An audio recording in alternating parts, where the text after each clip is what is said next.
Hey guys, welcome back to the third video of the four-part series on roof raises and what we've done for Bussedamove. If this is the first one of this series that you've come across, I'd like to invite you to go back to watch 1 and 2. In part 1, I gave an overview of how we decided to do what we were going to do and then how we went about doing it. And in part 2, I talked about our front transition and how we made a long swoopy transition so that we could keep part of the original bus roof underneath. So this is part 3. We're going to be talking about the rear transition.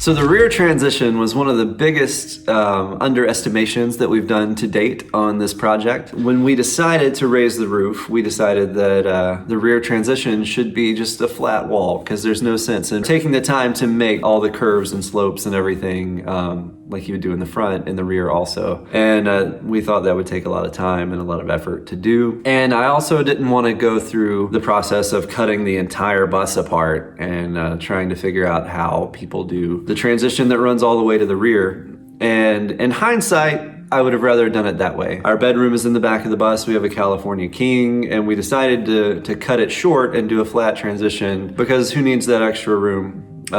Since we can't walk around in there anyway. But now that we're getting deeper into the project, I would have much rather had an extra 1.5 feet of storage over the top of the bed. So just think hard about what you want and try to think ahead and it'll come to you. But only you can decide what's right for you guys. But this is what we did, and we did a flat transition, and the underestimation part was the fact that the flat wall was pretty hard to do as well. And we spent a lot of time on it, and it's fine. It works great. It looks good. We did take a lot more time than I was originally anticipating on taking to do the rear transition. First of all, what we did was we had flat bar that we bent into the shape of the roof.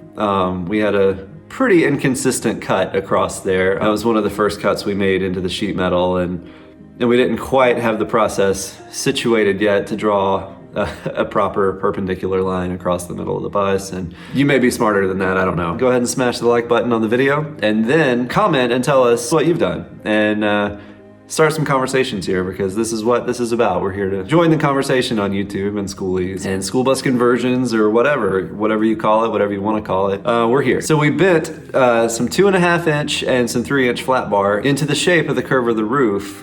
And we did that with a vise and a lot of bending and a lot of checking against the bulkhead that we pulled out of the front and the back. Pro tip, that carries the exact same curve as the roof. So if you ever need to figure out the curve of the roof or how to make a ceiling or anything that involves that special curve that we all come to know and love in a bus, you can do it there. And you've probably already taken it out anyway, so it's sitting there waiting on you. Just take your time with it. It just takes time, but you can do anything you want. So we basically made a sandwich. We sandwiched the flat bar on the top and bottom, pulled it all together, and that is the thing we were able to weld. We were able to pull all parts of all of that particular transition together. Clamps and with welders and with our construction adhesive that we were using. With everything combined, we were able to sturdy up that cut.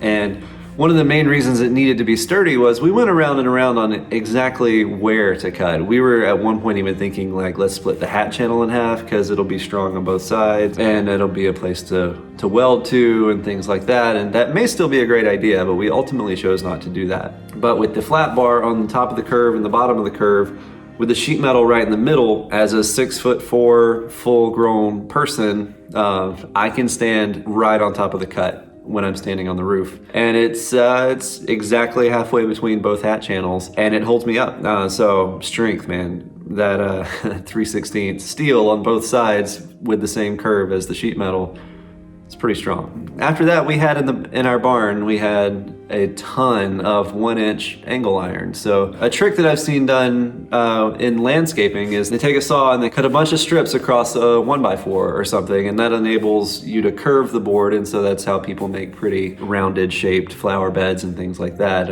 Is by cutting pre-slices in boards. So I was like, man, I bet if we did that with this metal, we could also weld it to the curve, and that would give us a 1-inch buffer zone in order to rivet or screw the wall that we wind up making to that, and be a great point of sealer. So that's what we did, and we have a lot of video talking about that. So we have all the sheet metal joints that are coming together with some gaps, so our goal is to close those up, which is why we have the 3-inch flat bar.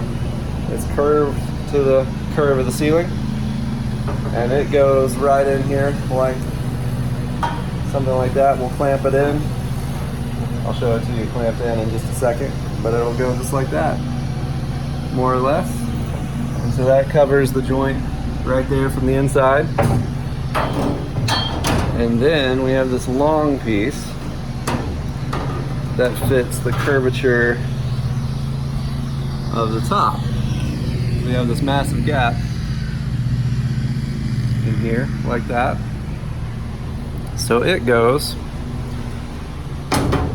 in there between them. So you see that? It goes between the two pieces, and it clamps right up in there, like that. And then we put our 1-inch channel. I keep calling it channel. We put our 1-inch angle. And don't drop anything. Put our 1-inch angle to make the guidelines for the sheet metal, and then that's how we'll do it. You can see we already have our template here. I'll show you what we did. Have some graffiti that my dad put on the wall. Super fun. So we bent these guys out of just a 3-inch flat bar, and it fits the curve of the roof, and got it clamped in here and welded. And then we put this 1-inch angle on top, and if you can see the slits in it, yeah, you can look at that.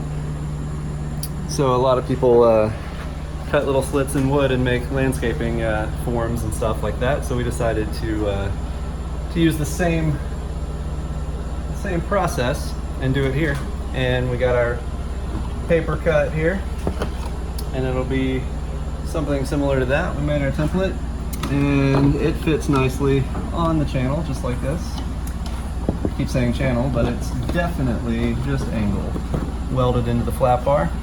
And if all goes well, tomorrow morning, by lunchtime, we will have this entire thing done across here, and we will have the sheet metal in. And we're super excited about it, and we can move on to do the front.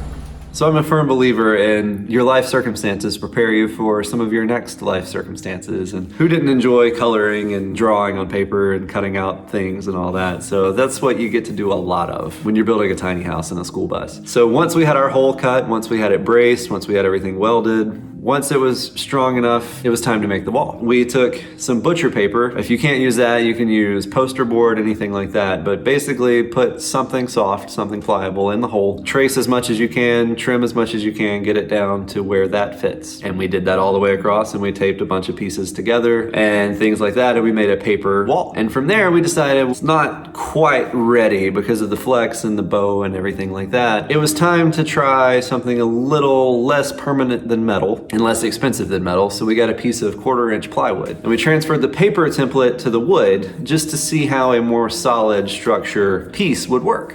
And we were basically testing how good our template was on wood before we transferred it to metal. And I'm super glad we did, because it wasn't right.